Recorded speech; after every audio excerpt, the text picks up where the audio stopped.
ಇನ್ನು ಸ್ಥಳೀಯ ಸಂಸ್ಥೆ ಚುನಾವಣೆಗೆ ಮೀಸಲಾತಿ ಹೆಚ್ಚಿಸಿದಂತ ತೆಲಂಗಾಣ ಸರ್ಕಾರಕ್ಕೆ ಸುಪ್ರೀಂ ಕೋರ್ಟ್ನಲ್ಲೂ ಕೂಡ ಹಿನ್ನಡೆಯಾಗಿದೆ. ಪಂಚಾಯತ್ ಮತ್ತು ಪುರಸಭೆಗಳಲ್ಲಿ ಇತರ ಹಿಂದುಳಿದ ವರ್ಗಗಳಿಗೆ ಶೇಕಡಾ 42ರಷ್ಟು ಮೀಸಲಾತಿಗೆ ಹೈಕೋರ್ಟ್ ನೀಡಿದಂತ ತಡೆಯನ್ನೇ ಸುಪ್ರೀಂ ಕೋರ್ಟ್ ಎತ್ತಿ ಹಿಡಿದಿದೆ.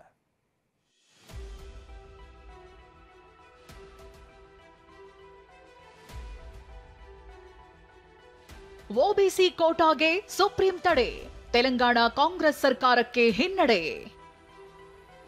ಹೈಕೋರ್ಟ್ ಆದೇಶ ಎತ್ತಿ ಹಿಡಿದ ಸುಪ್ರೀಂ ಕೋರ್ಟ್, ಯಥಾಸ್ಥಿತಿಗೆ ಸೂಚನೆ. ಸ್ಥಳೀಯ ಸಂಸ್ಥೆಗಳಲ್ಲಿ ಹಿಂದುಳಿದ ವರ್ಗಗಳಿಗೆ ಮೀಸಲಾತಿ ನೀಡುವ ವಿಚಾರವಾಗಿ ತೆಲಂಗಾಣ ಸರ್ಕಾರಕ್ಕೆ ಮತ್ತೆ ಹಿನ್ನಡೆಯಾಗಿದೆ. ಮೀಸಲಾತಿಗೆ ಹೈಕೋರ್ಟ್ ತಡೆ ಪ್ರಶ್ನಿಸಿ ತೆಲಂಗಾಣ ಸರ್ಕಾರ ಸುಪ್ರೀಂ ಕೋರ್ಟ್ ಮೆಟ್ಟಿಲೇರಿತ್ತು.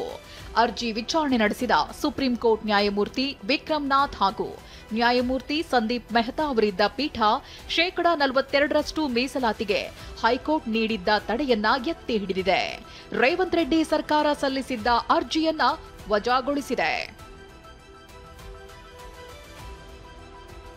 ಓಬಿಸಿಗಳಿಗೆ ಮೀಸಲಾತಿಯಲ್ಲಿ ಯಾವುದೇ ಬದಲಾವಣೆ ಇಲ್ಲದೆ ಈಗಿರುವ ಮಿತಿಯಲ್ಲೇ ಸ್ಥಳೀಯ ಸಂಸ್ಥೆ ಚುನಾವಣೆ ನಡೆಸಿ ಅಂತಾನೂ ಸುಪ್ರೀಂ ಕೋರ್ಟ್ ಆದೇಶ ನೀಡಿದೆ.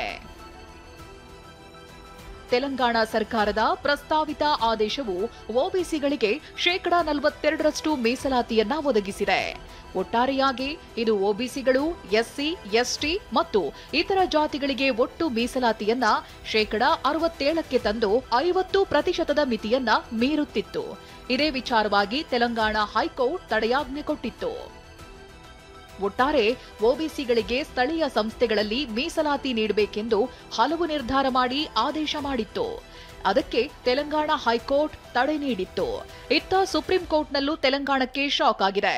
ಇತ್ತ ರಾಜ್ಯ ಸರ್ಕಾರ ಕೂಡ ಇದೇ ರೀತಿಯ ಚಿಂತನೆಯಲ್ಲಿದ್ದು ತೆಲಂಗಾಣದ ಹಿನ್ನಡೆ ಬಳಿಕ ಎಚ್ಚರಿಕೆಯ ಹೆಜ್ಜೆ ಇಡಲು ಮುಂದಾಗಿದೆ. ಮಹೇಶ್ ಈರಣ್ಣ, ಟಿವಿ9, ನವದೆಹಲಿ.